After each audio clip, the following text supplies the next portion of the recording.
Session 6. Sarah, 34 years old. Last week, James called. Daniel's most faithful ally. 6 years of silence.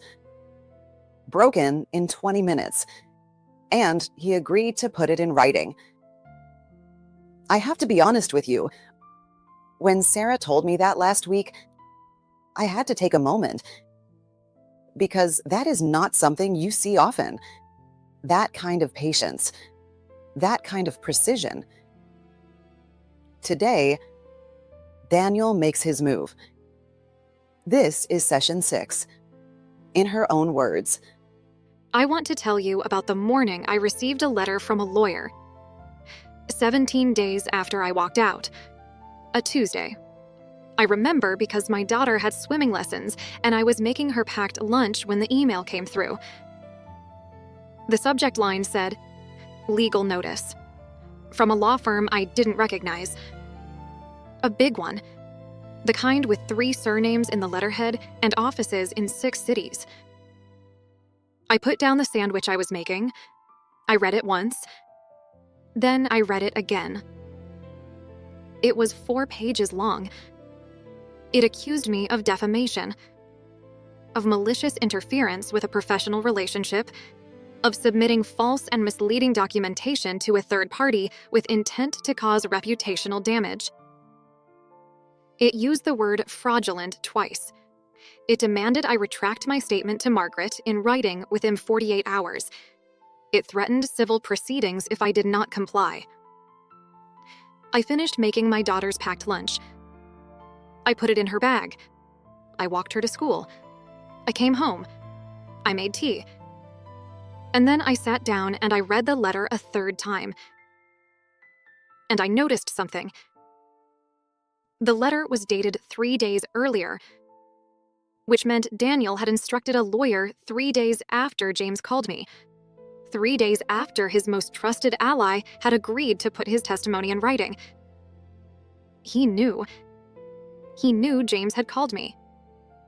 And this 4-page letter from a firm with offices in 6 cities, this was panic.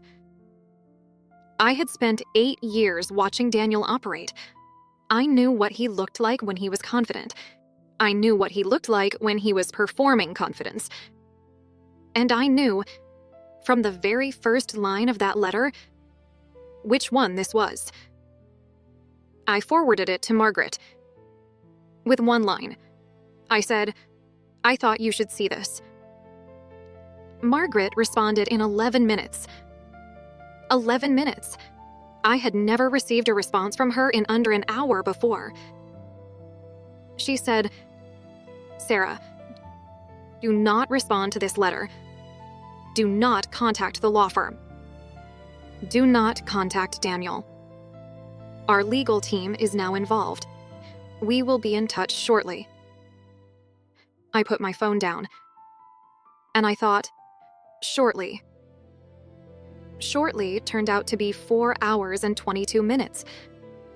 I know because I was watching the clock. Not anxiously, just watching. Margaret called at 2:17 in the afternoon. Her voice was different from every other time we had spoken.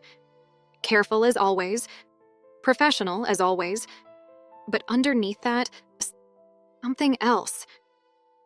Something that sounded almost like relief. She said, "Sarah, I want to update you on where things stand. The investigation is complete. The findings are significant. And as of this afternoon, Daniel is no longer employed by this company." I didn't say anything for a moment. I just sat there, holding the phone, looking at my kitchen table. She said, "Are you still there?" I said, "Yes, I'm here." She said there were things she couldn't discuss. Legal reasons. Confidentiality. I understood. She said the legal threat from Daniel's personal lawyer had no bearing on the company's findings.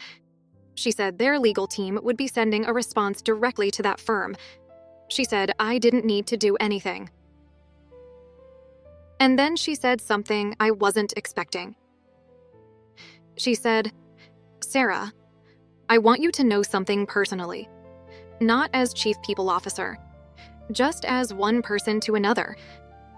What you did, the way you documented everything, the precision, the patience, it made this possible. Without that documentation, we couldn't have moved this quickly or this decisively." I thanked her. I hung up, and I sat at my kitchen table for a very long time. Daniel was gone. 8 years, 3 campaigns, 2 proposals, 1 new division built on my work, 1 promotion that was never mine, 11 unanswered phone calls, 11 forwarded emails, 1 phone call from James, 1 4-page legal threat, and 4 hours and 22 minutes. Daniel was gone. I thought about calling someone. My best friend, my sister, someone. But I didn't. I just sat there, in my kitchen, in the quiet. And then I got up, and I went to pick up my daughter from school. She was waiting at the gate when I arrived. Backpack too big for her body, shoe untied, talking to a friend about something very serious involving a cat. She looked up and saw me and smiled. And I thought, this is what it was all for. Not the investigation, not Daniel's termination, not the legal letter sitting in my inbox. This.